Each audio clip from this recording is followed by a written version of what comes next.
সকাল ৬টায় ঘুম থেকে উঠে বুদ্ধি খাটিয়ে একদিকে রান্না বসিয়ে আর একদিকে ঘরের সমস্ত কাজগুলো সুন্দর করে গুছিয়ে করে নিলাম। তো শুভ সকাল বন্ধুরা, কেমন আছো তোমরা সবাই? আশা করছি তোমরা সবাই যে যেখানে আছো ভালো আছো, সুস্থ আছো, আর আমরাও না ভালো আছি। আমার আরও একটি নতুন ভিডিওতে তোমাদের সবাইকে অনেক স্বাগত জানাই। আজকে হচ্ছে সোমবার আর এখন বাজে ঘড়ির কাঁটায় ওই বললামই তো সকাল ৬টা। তবে চলো আজকের ভিডিওটা এখন থেকেই শুরু করছি। আশা করি ভিডিওটা তোমাদের একটু হলেও ভালো লাগবে। আর হ্যাঁ বন্ধুরা, ভিডিওটা ভালো লাগলে অবশ্যই কিন্তু একটা লাইক কমেন্ট শেয়ার করে দিও, আর চ্যানেলটা সাবস্ক্রাইব করতে কিন্তু ভুলো না। তো আমার যেই বন্ধুরা এই কাজটা করে দিয়েছো তাদেরকে তো অসংখ্য ধন্যবাদ। আর যারা এখনো করনি প্লিজ আমার চ্যানেলটা সাবস্ক্রাইব করে আমার এই ছোট্ট পরিবারের সদস্য হয়ে যাও। তো এইদিকে না ভিডিওটা কিন্তু পুরোটা দেখার জন্য তোমাদের সকলের কাছে একটাই অনুরোধ রয়ে গেল। তো এই যে ঘুম থেকে উঠেই লেগে পড়েছি সংসারের বাসি কাজ সারতে। এই ঘরে এসে সবার প্রথমে বিছানাটা গুছিয়ে নিলাম। বিছানাটা তো গোছানোই থাকে, তবুও রাতের বেলা হাজবেন্ড যখন শুতে যায় না তার আগে বসে বসে খবর দেখে, তার জন্য একটু এলোমেলো থাকে বিছানাটা। তো সেটাই একটু গুছিয়ে ঝাড়ু দিয়ে তারপর ঘর উঠোন সমস্ত ঝাড়ু দিয়ে নিলাম। তারপর এদিকে আমার ব্রাশ ট্রাশ করা হয়ে গেছে, চলে এসেছি। ব্রাশ করার পর এই যে কয়েকটা বাদাম বিছিয়েছিলাম, তো আমি বাদাম, ছোলা আর হচ্ছে জল নিয়ে নিলাম। জল না খেলে আমার তো একদমই ভালো লাগে না। আগে একদমই জল খেতে পারতাম না, জল খাওয়ার সঙ্গে সঙ্গেই মনে হতো উল্টি করে দেব। কিন্তু এখন জল যদি না খাই না মুখ ধোয়ার পরে, না জানি মনে হয় আমি কি যেন খাইনি। তো চান টান করে সোজা চলে এসেছি ঘরে। আজ তো আর পুজো দিতে পারবো না, তো পুজোটা শাশুড়ি মাই দিয়ে দিবে।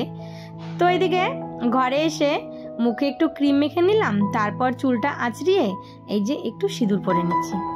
আর যেই পরিমাণে গরম পড়েছে, মুখে ক্রিম মাখার সঙ্গে সঙ্গে মুখটা কিন্তু একদম পুরো ঘেমে একাকার, ক্রিম না মাখলেও কিন্তু চলে যায়। তো তাড়াতাড়ি করে চলে যাব রান্নাঘরে। রান্নাঘরে গিয়ে আর ওইদিকে আবার হাজব্যান্ডের টিফিনটা করতে হবে। তো চলো এইদিকে আমিও রেডি হয়ে গেছি। আর এই তো যেই বলা সেই করা, চলে এসেছি রান্নাঘরে। রান্নাঘরে এসে দেখো হাজব্যান্ডের টিফিনটা আমার করা হয়ে গেছে। রুটি করেছি, আর কালকে না চিকেন ছিল, অনেকটাই চিকেন রয়ে গেছে। তো চিকেনটা গরম করে হাজব্যান্ডকে দিয়ে দিলাম। আর রাতের বেলা না আমার হাজব্যান্ড একদমই চিকেন খায়নি। ওই মাছ ভাজা করে দিয়েছিলাম, বেগুন ভাজা, আর হচ্ছে গরম গরম ভাত ছিল, তো শুকনো লঙ্কা ভেজে দিয়েছিলাম। বলল যে আমি মাংস খাবো না, মাংস না একদমই ভালো খেতে চায় না। তো এদিকে যদি মাটন হয় তাহলে একটু খায়, আর চিকেন হলে অতটা ভালোবাসে না। তার জন্য রাতের বেলা ওকে গরম গরম মাছ ভাজা, বেগুন ভাজা করে দিয়েছিলাম। বলল যে আমার জন্য কিছু করে দাও, আমি এই মাংস দিয়ে ভাত খাবো না। যাই হোক, মাংসটা ধরা রয়ে গেছে। আর ছেলে দুটো কালকে বার্থডে বাড়িতে নেমন্তন্ন খেতে গেছিল, তো সেখানে খেয়ে এসেছে, তো তার জন্য আর মাংসটা ধরাই আছে। তো ওইদিকে মাংসটা দিয়ে আমাদের সকালের খাওয়া হয়ে যাবে। তো ওইদিকে আমি ভাত আর হচ্ছে একটু ডাল বসিয়েছি। আমার বাড়িতে আবার ডাল না হলে আমার ছেলে চলে না। আমার বড় ছেলে একটু মুসুরির ডাল, সাথে একটু আলু সেদ্ধ কিংবা একটু বড়া ভাজা কিংবা পাঁপড় করে দাও, ওর খাওয়া হয়ে যাবে। যদি মাছের ঝোল রান্না করি তাহলেই ওর মাথা গরম, বলবে কি রোজ রোজ ওই মাছের ঝোল, কিছু রান্না করতে পারো না, এই রকম কথা বলে। ৩-৪ রকমের সবজি করলেও বলবে কি রান্না করেছো, আর কিছু করনি, আর কিছু করনি, এইরকম করে বলতে থাকে। তা আমি বলি যে তুই কি দিয়ে খাবি সেটা আমাকে বল। আর ওর কি যদি একটু চিকেন হয় আর সাথে যদি একটু ডাল হয় কিংবা একটু আলু সেদ্ধ হয় তাহলে আর কোনো ঝামেলাই থাকে না। তার জন্য ডালটা আমার বাড়িতে প্রায় দিনই হয়ে থাকে। তো রান্নাটা বসিয়ে এই যে চলে আসলাম একটু বেডরুমটাকে ক্লিন করতে।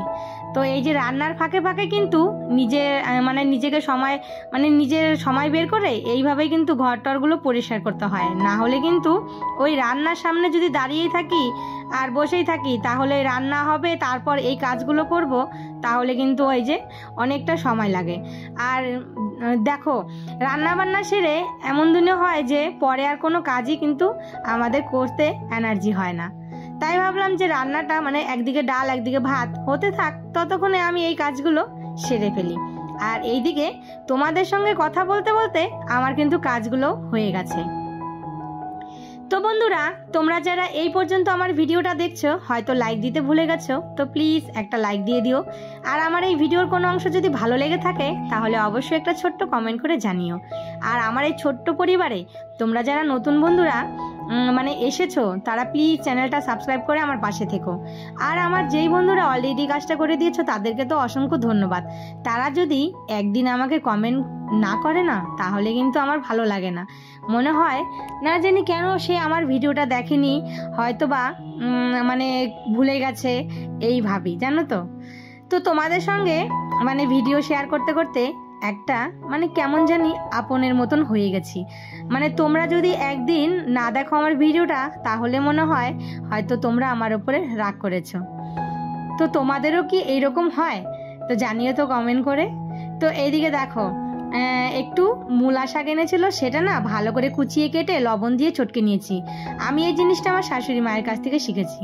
মানে ওনাকে দেখেছি যখনই মূলা শাক সর্ষে শাক আনে না, ভালো করে ধুয়ে কুচিয়ে কেটে একটু লবণ দিয়ে চটকে নেয়, তাহলে জলটা বেরিয়ে গেলে না শাকটাও কিন্তু তাড়াতাড়ি রান্না হয়ে যায়। তারপরে আজকে করেছি একটু কাতল মাছের কালিয়া।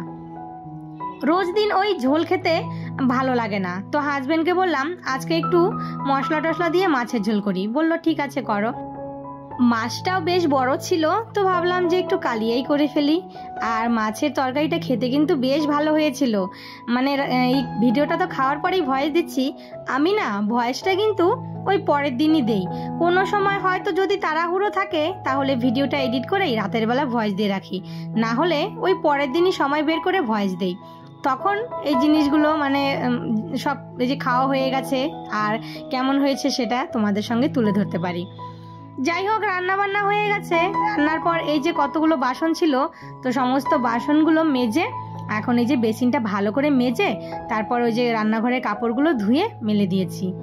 আর এইদিকে আমার ছেলে চান টান করে একদম পুরো রেডি হয়ে গেছে। এখন আর কিন্তু রেডি করায় মানে করিয়ে দিতে হয় না, মাঝে মাঝে আবার হাতে সময় থাকলে রেডি করিয়ে দিই, না হলে কিন্তু একাই রেডি হয়ে যায়। এইদিকে হাজবেন্ড আর বড় ছেলে রবিবারে বাজারে গিয়েছিল বাজার করতে, সেখান থেকে এনেছে একটা ড্রাগন ফ্রুট। আর ড্রাগন ফ্রুটটার কালারটা এতটাই সুন্দর, এর আগে আমি কোনোদিনও ড্রাগন ফ্রুট খাইনি। তো একদিন এনেছিলাম, আমি খেয়ে দেখি কোনো স্বাদই নাই, মানে আমার কাছে একদমই ভালো লাগে নাই, তাই আমি আর ড্রাগন ফ্রুট খাই না। আর আমার বড় ছেলে খেতে বেশ ভালোবাসে, তো একটা কিন্তু রবিবারেই খাওয়া হয়ে গেছে আনার সঙ্গে সঙ্গেই। আরেকটা এই যে দেখো আজকে কেটেছে, কি সুন্দর লাগছে না দেখতে। আর সাথে না ছেলেদেরকে একটু মিল্কশেক করে দিলাম। তো চলো বন্ধুরা, আজকের ভিডিওটা এখানেই শেষ করি।